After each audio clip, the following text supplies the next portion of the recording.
We're down the road on this crazy journey, and there's still a lot up in the air. One thing I do know is we're building a complete custom body on this car. We're just going about it in a slightly different way.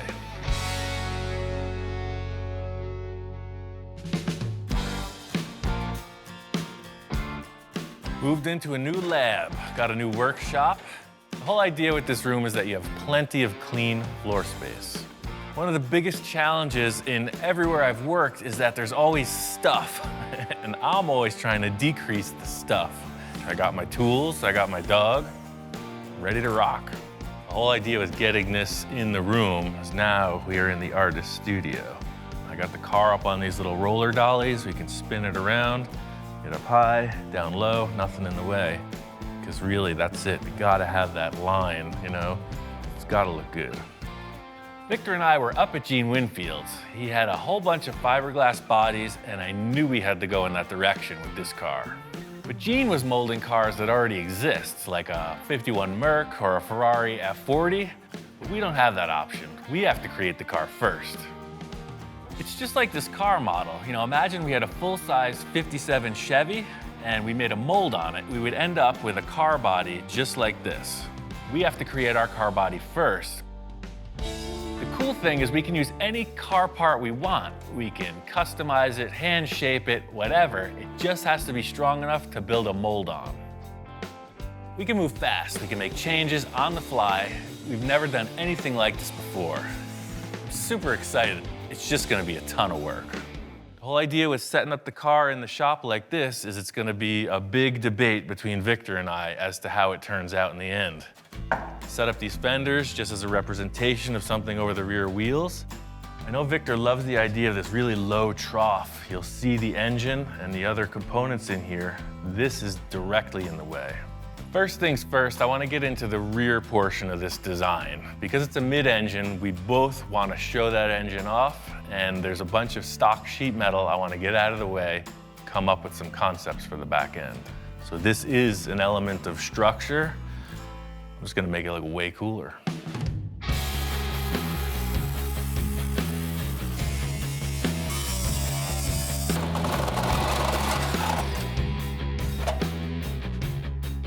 You can see now clearly the strut tower in here.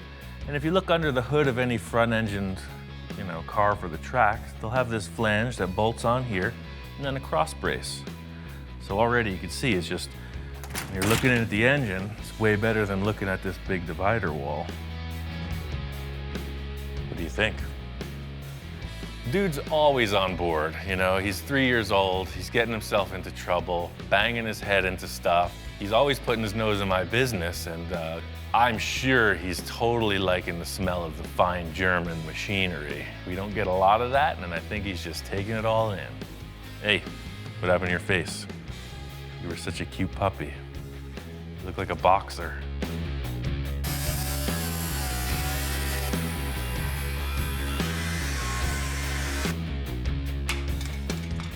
Getting all this metal cut out of the way, it's exactly what I was looking for.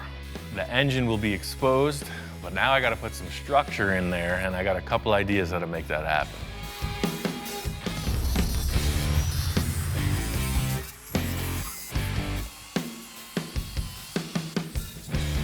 I know what Victor and I are going for in this portion of the car, and that is looking down into this and seeing a lot of cool stuff. Just like with all the supercars, whether we have glass or it's just open, it's gotta look cool. Right now it looks like a bunch of sheet metal that we cut out. Try to snazzy it up a little. Now that I got all this metal cut out, my idea is to put in like an upper strut support. It'd be easy just to throw a piece of tube in there, but I want it to look cool. Race cars, they try to lighten everything up. I'm gonna do the same here.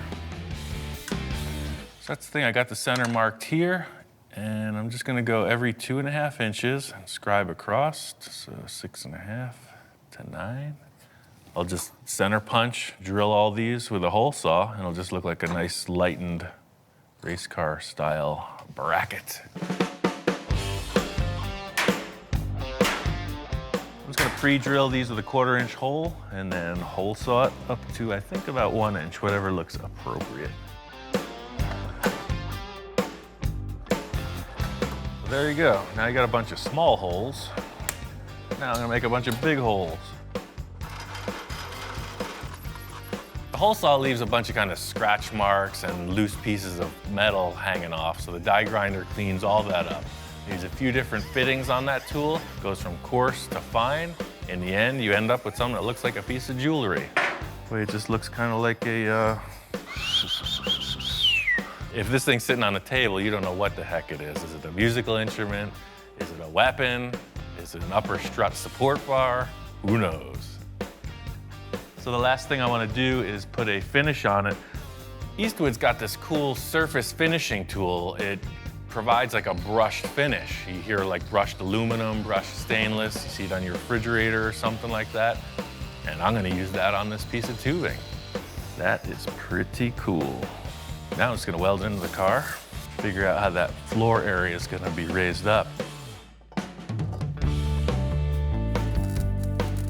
This piece needs to be super strong, so I made these gussets so I could weld them in on each side of the shock towers. The next step is twofold. I need to create somewhere to mount all of this rat's nest wire harness stuff and create something that looks cool that follows the design Victor and I are looking for. Paper templates are the time-tested thing for sheet metal fabrication, so that's exactly what's happening here. It's always easier to cut some cardboard than to waste metal. You got a little something hanging off your chin there. I love the idea of what we're doing here. It's because my thing with any hot rod is you got this big giant engine, you're seeing mechanical stuff. And that's what we're doing. We're chopping the car down so that the engine components can transfer to the outside of the vehicle. And that's cool. Just laying this cardboard in totally cleans up the rear view of the car. I'm pretty sure this floor shape's a keeper, but I need to come up with some kind of representation of how the walls are gonna turn down from the fenders within my 3,000-pound paper folding machine. It's always easy to pick out what looks terrible. You just gotta figure out how to sweeten it up, and that's exactly what this envisioning tool is going to provide. Ready to show this to Victor. We got a lot to discuss about the designs in this rear end. Ian.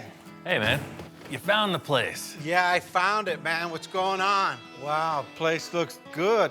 Oh, yeah. That's the thing I was saying, you know, new building, new project. You know, I walk into the new shop, man. Ian's like all peppy, ready to go, just like he's inspired again. And now I'm starting to get inspired, going, hey, move over. I'm coming in. That looks good. The lines are lining up. Yeah, it's all just kind of concept, you know, something to discuss. Aside from it looking so cool with structure, you know, these are springs under here. They're gonna wanna fold in.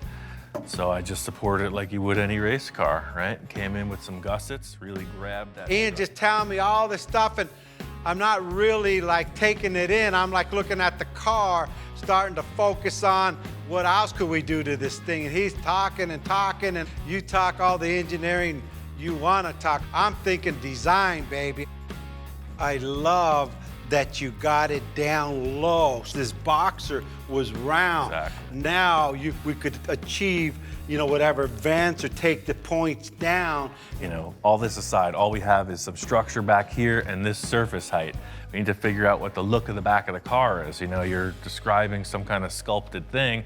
All I've established is measuring points. I mean, I can't do anything more until we figure out what the look is.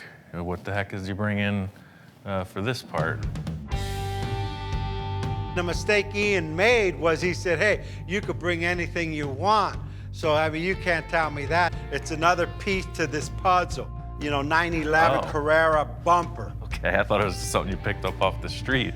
Oh, I see, yeah. Porsche 911. I was a little concerned because he brings in a Porsche bumper. We're working with a Porsche. We're trying to make something that doesn't look like anything out there. So, I don't know. I'm a little skeptical. I think it's gonna be too wide, but hey, you know what? What else is new, right? Well, it's exactly what I'm doing here. You're just stacking stuff and seeing what works. And Wow, that's freaking wide enough, man. Look at that. You know what? That thing ties right into the depth of the tires and everything. Completely. I mean, it's one thing to just say, oh, well, oh yeah, it's a Porsche, it'll fit, but you got these massive tires and it actually works. Once we put this thing up, it was like a revelation. It fit. To just put a replacement Porsche part on it seems like not accomplishing anything, but this is completely different than any Porsche that I've seen. I mean, already I'm seeing lines coming off of this that make the whole back of the car start to appear. I don't know what you're seeing, but I see now from cool. this point, watch, stand here, I'm gonna show you what I see already. Now as you come in here, guess what? These are rolling. Guess where this fender's going? Straight to here. Look at this. Look at how this. This is like a whole imagination station. That's exactly what it is, you know? It's like, imagine if we could do this and it felt like that, but it was more like this, etc., you know? He comes up with this dialogue and I cement some kind of a tangible thing and then we modify it. What if we just took the Boxster fenders and just mocked them up? Maybe that curved shape can benefit us. You're right. I brought everything from the other shop. They're right here. If we're gonna go with this Porsche bumper, it's very round. It's in direct opposition to the faceted edges on this Sterling body. It's got me thinking about a couple other ideas. So you can see it's curved. It definitely takes over from that, but if we put it on, oh, look at that. Wow, that's ridiculous. It matches the diameter of the Look tire. at this thing, huh? Look at this, huh? That's pretty crazy. The rear bumper and the fenders are really a huge breakthrough because they're not the end result of what the style of the car is. We just need to create surfaces to sculpt off of. It's exactly what you're describing, man. It's like down, Wow, yeah. up, and over. The lines are all there. I mean, now it's an open canvas. We have a lot of depth to work with, so This is exactly what I needed, man. I'm gonna show you a couple tape lines that I'm considering with the angle of these walls, because that rear deck portion is quick and easy. The main thing I want to figure out is when you're looking at the car, what are the proportions? How does this engine bay get closed in? How does it flow into the rear quarter panels? Because that's a huge element of how the rest of the car is going to be styled. So this is the angle both sides will be at. This will just get moved over, trimmed out. But these are our dimensions, you know? None of this is going to be visible in the end. This is just going to be a rolling shape that comes right out of that trough. Ian, what do you think about a slight curve on that? Well, I got the slip roller. Let me put it in there and we'll see. Look at that. Wow. Totally good call.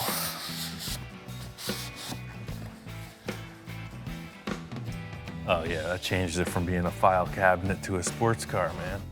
Now you can see it won't be such a tight radius. It's just gonna flow right out, over, down into here, and then you already have your fender built. This is exactly what I needed. I was looking for that new thing that I had never tried before, and Victor's going all in on this. It's starting to turn into something really awesome. Well, if you're cool with that, I could build those panels out of metal, and we could figure out what these fenders are gonna look like. I can't wait to come back in tomorrow to see what he does with it. It just inspires me for the next part of this car. I got a whole bunch of more ideas on this car. We just started. Starting to fit up the rear view of the car, and the first thing I wanted to accomplish was getting this driver's compartment separated from the engine compartment. I got this panel in before I could get this structure finished for the side pieces. These tubes here are going to be the support structure for the side panels we discussed. Victor's bumper idea, I think, is perfect, but what I had to do was suspend it and center it. I came in with some 3/4 inch steel tube and a bunch of small pencil rod, and now the bumper is mounted. This panel here is going to have a rear window in it, but I don't know how that's going to look until we get these sidewalls in. Victor and I are committed to this, so I'm gonna put the floor in and build the sides.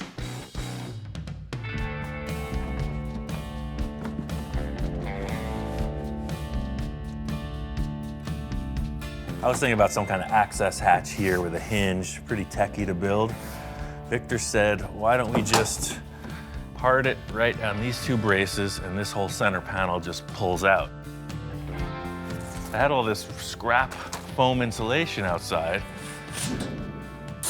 and And by setting that up on the insulation, you can just run the jigsaw right through it.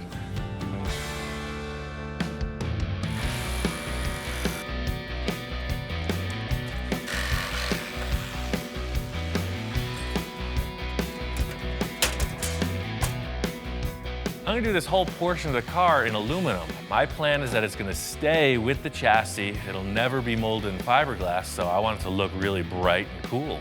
That's it. Piece of cake. So for now, these are just gonna get screwed down. It may hinge later, I'm not sure.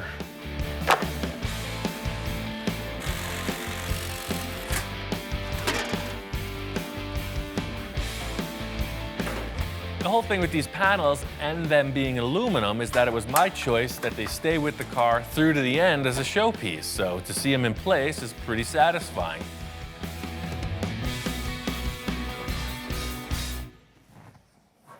Just can never, I need like a holster for my magic marker. Like, whoosh. That's it, I'm taking applications now. Anyone familiar with leather work or anything like that? I'm looking for something size quadruple X. Quadruple X so I can grow into it. My senior years. That looks pretty good. I think to set this thing off, I really want to rivet it together. It's going to give it a real industrial strength race car look. But because this is a concept, I'm just going to mock them up with these self-tapping screws. It's a perfect starting point because the hole will later just get riveted back together. There's the last rear pan where the bumper goes. It's just gonna slip right in underneath the other one. I know that this is not the finished product we're looking at, but you gotta start with a good base, and that's all this is. This is a background for whatever enhancements Victor comes up with.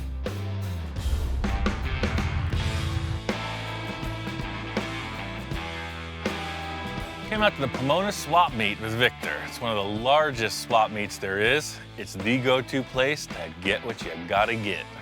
They have everything, including the kitchen sink. That's the deal. It's a full-on treasure hunt. Hey, what do you want for this box of books? I'll take 10 bucks. You'll get 10 bucks for that. It's my favorite show ever.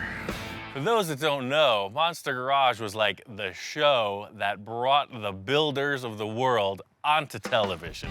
Anybody who's anybody tried their mettle in the Monster Garage. We got the whole kit right here, man. This is gonna teach us how to build a custom car.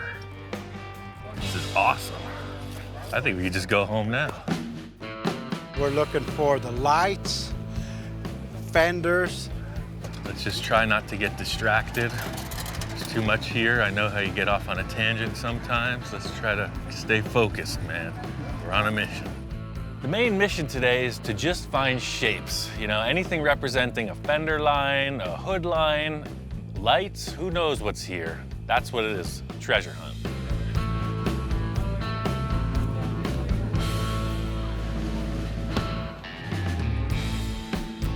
Now you know where I get all my crazy stuff. Yeah. This is like one of my main places to find all these parts that will fit any car that I got. Or I any like car how that professional their labeling is. I mean, definitely hit a few walls with that spray can style, man. It's too perfect. Here you go. Here's the radius of the front. There's a million other shapes in the world. Just because it's an old Plymouth, you know. Try to detach yourself, man. We're on the better side. Remember, we make old things back in the new things, and hey, that car would love to be a supercar. Yeah. When it grows up, it wants to be a supercar. I know when we get back to the shop, I'm gonna see that next to it. Check this out. I could be Ian Jr. That one's even better than mine. How do I look? Can't get distracted, man. Stay focused. This is my music, Pink Floyd, Led Zeppelin. How much are the gauges? Check out that Manny Moen jack. Hey, Dan, how you doing? I'm Victor. Good. Hey, I know that you want 1,200. All I got is 800 bucks. I know I'm rolling the dice here. What do you think? No. 9, no? All right, well, we tried. You gotta stay focused. Don't get distracted. No kidding. Hey, I still am a collector of fine art. I know. Victor's hearing what I'm saying. He's on the lookout for fenders. He's calling me over, he says he's got something. There you go, Ian, check this out. He pulls out these round fenders. I don't think he knew what they were. Right away, I spot them. How much do you want for the fenders? 60 for both. 60 for both? That's a good deal. The last thing Victor wanted was a Volkswagen involved with this car. Remember, we got rid of the whole chassis. Now he's picking up a couple of VW Bug fenders. He's going right back to where he started. So those are off a Volkswagen Bug. You said you're trying to get away from the VW stuff, but you know, I'm all about it. Well, I don't know. You don't want Volkswagen, you want a supercar, and then you're pulling out Volkswagen parts. It's like, just because I say anything goes doesn't mean anything goes. I'll pick it, you make it fit, that's not my problem. We've already discussed that. Yeah. Not only that, but walking around, we're in our element. You know, a lot of people who watch the show recognize Victor, and some of them even recognize me, which is even cooler. Man, I like your program, man. Thanks, glad you like it. I We're here like looking this at guy, Hey, too. how you Great. doing? I own a Glad you- nursery too, man, like you, Cool. man. Where at? Maybe we could do business. Probably Central Glamis area. Oh, yeah. Okay, what do you got? You got a lot of native stuff? Desert stuff. Oh, no, All right, good, we'll do business. We even trade cars. We get could my even wife trade right some now. cars. You made my day, man. You made my day. Right on. That's what we're here for. Well, we got books, we got gauges, I got a hat. We got everything but the fenders, man. Bottom line is, this isn't about the world's greatest swap meet quest. It's about building cars. You gotta get back to the lab.